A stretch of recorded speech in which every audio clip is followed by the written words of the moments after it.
बदली हुई सास। शालिनी आज सुबह से ही बड़ी तेजी से अपना काम निपटा रही थी। उसके पीछे की वजह भी काफी खास थी। उसको पूरे 3 साल बाद अपने मायके जाने का मौका जो मिला था। काम करते वक्त वह काफी रिलैक्स थी, क्योंकि सासू माँ ने उससे कहा था कि कुछ दिनों तक पिंकी, जो कि उसकी ननंद थी, नहीं आने वाली है। उसकी यह एक ननंद 100 के बराबर थी। शालिनी शादी करके जब घर आई थी, तब पिंकी को अपनी बहन की तरह प्यार करती थी, क्योंकि उसे खुद की कोई बहन नहीं थी। लेकिन कुछ ही हफ्तों में ही उसे ये पता चल गया था, उसकी ननंद किसी जेलर से कम नहीं है।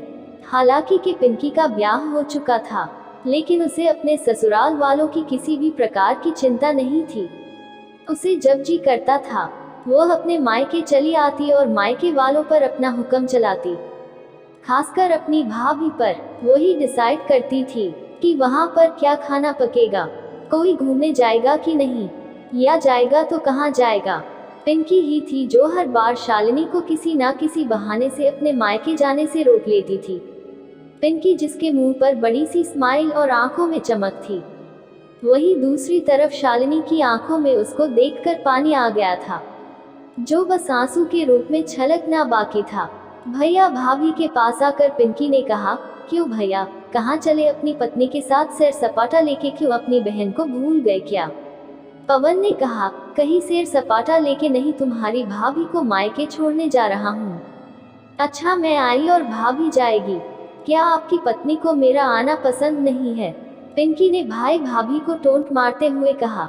मन में उदासी और आंखों में नमी लिए शालिनी पलटकर घर के अंदर जाने लगी, क्योंकि उसने मान लिया था कि इस बार भी पिंकी की वजह से उसके मायके जाना कैंसिल हो जाएगा। लेकिन तभी सामने से उसकी सास आई और बोली, तुम दोनों अभी तक रेलवे स्टेशन नहीं गए क्या? गाड़ी के पीछे दौड़ते हुए जाओगे? पिंकी बीच में टपकते हुए बोली, यह क्या कह रही हो माँ? मैं आई हूँ और आप भाभी को मायके भेज रही हो, क्या अब आपको मैं इतनी खटकने लगी हूँ? माँ ने पिंकी को डांटते हुए कहा, तेरा क्या है बेटा, तेरे लिए ये मायका थोड़ी ही है, यह तो तेरे लिए एक प्रवास स्थल है, जहाँ तू जब जी चाहे, जब अपने ससुराल में बोरियत महसूस करे आ जाती है। लेकिन वह बेचारी तो ऐसा नहीं करती, बल्कि वह तो जब जाना चाहिए तब भी अपने मायके नहीं जाती। इसलिए उसका अभी मायके जाना बहुत जरूरी है। मैं तेरे या मेरे या किसी और की वजह से उसका इस बार मायके जाना बिल्कुल रद्द नहीं होने दूंगी। पहले यह बता, तू तो कुछ दिनों के लिए नहीं आने वाली थी ना, फिर कैसे आ गई? मैंने तो ऐसे ही कह दिया था, मैं देखना चाहती थी कि मेरे ना आने से भैया खुश होता है कि मुझे बुलाता है। पिंकी ने कहा, हाँ हाँ क्यों नहीं, कोई बुलाए या ना बुलाए, पर्यटन स्थल पर तो हर कोई जा सकता है।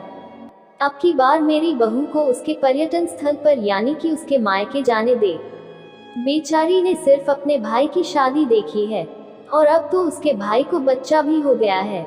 उसका मुंह तक नहीं देखा उसने, उसे भी अपने हिस्से का सुख भोगने दे। माँ ने पिंकी को फटकारते हुए और शालिनी की साइड लेते हुए कहा। अपनी सास के मुंह से अपने लिए ऐसे शब्द सुनकर शालिनी की आंखें छलक गई। उसने अपनी सास को गले से लगा लिया। सास ने कहा, बहुत हो गया प्यार, जल्दी जाओ वरना ट्रेन छूट जाएगी। अपनी माँ का बदला हुआ रूप देखकर पिंकी बहुत हैरान थी। उसे यकीन नहीं हो रहा था कि यह वही माँ है जो उसका हर कहा मानती थी और हमेशा उसका पक्ष लेती थी, चाहे बहू सही हो या गलत। वही माँ अपने मन में अपनी उस दोस्त को धन्यवाद दे रही थी जो कुछ दिनों पहले उसके घर आई थी और कुछ दिन रही थी और जाते जाते उसकी आंखें खोल गई थी। सहेली ने उन्हें बताया था कि वह अपनी बेटी का मुंह छोड़ दे, वरना अपने बहू और बेटे के मन में अपनी इज्जत खो देगी। बिना सोचे समझे, बिना अच्छे बुरे का विचार किए हर फैसला सिर्फ अपनी बेटी के हिसाब से लेना सही नहीं है। रेलवे स्टेशन पर ट्रेन के डिब्बे में बैठी शालिनी के चेहरे पर एक बहुत प्यारी मुस्कान थी, जिसे देखकर पवन को महसूस हुआ कि यह वह प्यारी मुस्कान है जिसे उसने 3 सालों से देखी नहीं थी। सच ही तो है, मायका महिलाओं के लिए पर्यटन स्थल ही तो होता है, जहां वह अपने ससुराल की सारी चिंताएं, टेंशन भूलकर कुछ दिन आराम से रह सकती है। धन्यवाद। राधे राधे।